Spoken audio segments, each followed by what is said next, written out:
Berikut pengelompokan kesejahteraan keluarga Forum Konsultasi Publik Reksosek 2023.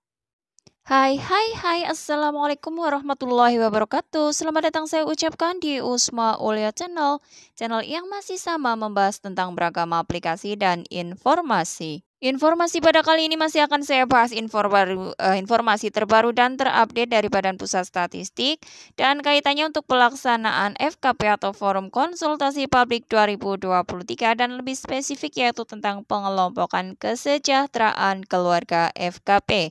Pastikan teman-teman untuk simak video ini sampai selesai, jangan di skip agar tidak gagal paham dan tidak ada informasi yang terlewatkan. Mohon dukungannya bagi teman-teman yang baru saja menemukan channel ini untuk tekan tombol subscribe dan bunyikan lonceng notifikasinya juga dengan cara tinggalkan jejak dengan like dan komennya ya. Terima kasih disampaikan. Ya, seperti yang pernah saya ulas pada video-video saya sebelumnya tentang Forum Konsultasi Publik Reksosek 2023 akan dilaksanakan pada tanggal 2 sampai 21 Mei 2023, di mana untuk kegiatan FKP tersebut dalam satu timnya akan terdiri dari 1 orang fasilitator, 2 orang asisten fasilitator, dan 1 orang administrator. Dan kemudian para peserta FKP itu sendiri adalah para ketua SLS dalam suatu wilayah, ditambah dengan peserta lain di luar dari SLS yaitu tokoh agama, tokoh masyarakat, Babinsa, Babin Kamtipmas, dan juga anggota atau ketua BPD. Dan saya ingatkan juga bahwa saya juga telah mengupload atau membahas pada video sebelumnya yaitu tentang gambaran untuk tata cara pengisian dokumen FKP yang harus teman-teman asisten fasilitator kuasai untuk dapat disampaikan atau dijelaskan kepada para peserta FKP. Dan pada kesempatan kali ini akan saya fokuskan tentang pengelompokan kesejahteraan keluarga FKP.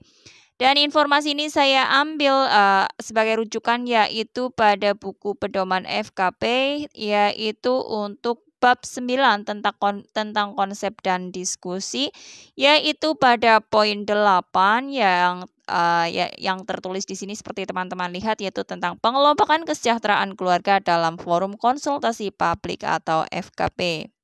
Bagi teman-teman yang pernah bertugas di lapangan sebagai petugas pencocok ataupun pengawas lapangan pada kegiatan Reksosek tahun 2022 lalu, pasti tidak asing dengan pengelompokan kesejahteraan keluarga. Dan pada saat itu, untuk pengelompokan kesejahteraan keluarga dibagi menjadi 3, yaitu untuk keluarga sangat miskin, keluarga miskin, dan keluarga tidak miskin. Tetapi untuk pengelompokan kesejahteraan keluarga dalam FKP tidak lagi dibagi menjadi 3, tetapi dibagi menjadi 4.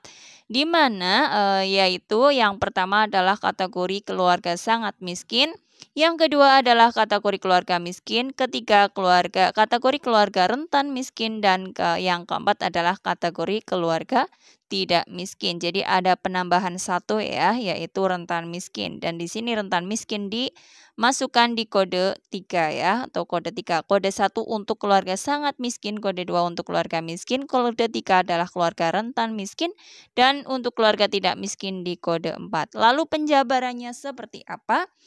Jadi yang pertama langsung saja untuk keluarga sangat miskin adalah kondisi di mana seseorang sangat mengalami kesulitan dalam memenuhi kebutuhan dasar sehari-hari dan membutuhkan bantuan atau pertolongan dengan segera untuk keberlangsungan hidupnya. Pada kelompok ini mereka sangat mengalami kesulitan dalam memenuhi kebutuhan dasar terutama untuk makan sehingga sebagian besar pemenuhannya harus dibantu oleh pemerintah atau orang lain. Orang lain di sini bisa saja anak, orang tua, saudara, ataupun tetangga. Di sebagian wilayah ada kondisi yang umumnya disebabkan karena minimnya penghasilan karena ketiadaan pekerjaan disertai kondisi pemberat lain seperti lansia, janda, disabilitas, atau jumlah ART yang banyak.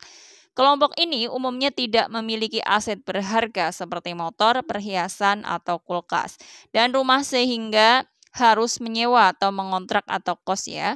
Kalaupun memiliki rumah, kondisinya kurang layak huni seperti rusak, sempit, atau berada pada areal berbahaya, yaitu seperti di sengketan sungai atau di kolong jembatan dan lain-lain. Untuk yang selanjutnya, saya akan menginformasikan tentang kategori keluarga miskin, yaitu adalah kondisi di mana seseorang mengalami kesulitan dalam memenuhi kebutuhan dasar sehari-hari seperti pangan, sandang, dan perumahan. Sebagai contoh, dalam satu hari hanya mampu memenuhi kebutuhan makan keluarganya untuk 1 atau 2 kali saja, atau dapat memenuhi makan 3 kali, namun hanya cukup untuk 4 sampai 5 hari saja dalam seminggu. Selain frekuensinya yang tidak dapat dipenuhi secara penuh, kelompok ini juga tidak mampu memenuhi kebutuhan makan dengan porsi dan gizi yang cukup.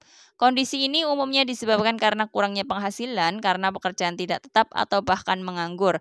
Kelompok ini umumnya tidak memiliki aset berharga seperti mobil, perhiasan, AC, dan rumah, sehingga harus menyewa atau mengontrak atau kos.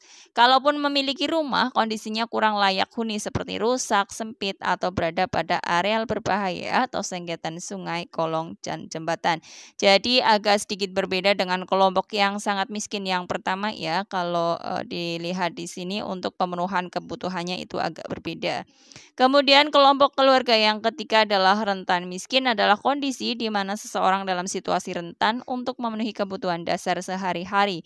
Pada kelompok ini mereka dapat berubah status menjadi miskin ketika ada gonjangan tertentu seperti sakit, kehilangan pekerjaan, atau kenaikan harga bahan-bahan pokok. Kelompok ini umumnya memiliki aset seperti motor, kulkas, atau hewan ternak dalam jumlah terbatas, misal 1 ekor ternak besar. Sekalipun demikian, kelompok ini rentan menjadi miskin jika ada perubahan kondisi sosial ekonomi, misal kenaikan harga komoditas pokok yaitu pangan, listrik, bahan bakar, peningkatan pengeluaran seperti anak sekolah, jumlah ART bertambah, atau berkurangnya pendapatan yaitu omset menurun dan jam kerja berkurang dan sebagainya. Selanjutnya untuk pengelompokan yang keempat atau kode keempat, yaitu kategori keluarga tidak miskin. Tidak miskin bisa diartikan adalah kondisi di mana seseorang dapat memenuhi kebutuhan dasar sehari-hari seperti pangan, sandang, dan perumahan secara rutin tanpa kesulitan apapun. Contohnya pada kelompok ini memiliki rumah yang layak huni dan aset berharga seperti mobil, perhiasan, AC, hingga sejumlah ternak besar. Dalam artian ternaknya itu lebih dari 1 ekor. Ya, demikian untuk pengelompokan kesejahteraan keluarga dalam forum konsultasi publik, di mana yang saya jelaskan tadi akan dibagi menjadi 4 kelompok ya, atau 4 kategori untuk keluarga. Kesejahteraan keluarganya, di mana yang pertama adalah sangat miskin, kedua adalah miskin, ketiga rentan miskin, dan keempat adalah tidak miskin. Hal ini 4 ini berbeda dengan pada saat pengelompokan kegiatan pencacahan di lapangan pada kegiatan Reksosek tahun lalu ya. Dan semoga informasi ini bermanfaat terutama bagi teman-teman yang nantinya akan bertugas sebagai asisten fasilitator dan juga administrator dalam kegiatan forum konsultasi publik Reksosek 2023 pada bulan Mei, yaitu tanggal 2 sampai 21 nantinya. Semoga informasi ini bermanfaat bagi semuanya, dan bagi yang tidak terlibat semoga ini juga menjadi tambahan pengetahuan bagi teman-teman ya. Mohon dukungannya bagi teman-teman dengan cara tuliskan saja di kolom komentar apa saja yang kiranya kurang berkenan atau saya memiliki pandangan yang berbeda dari kalian. Tuliskan saja pandangan dari kalian. Salam sukses selalu untuk kalian dan wassalamualaikum warahmatullahi wabarakatuh.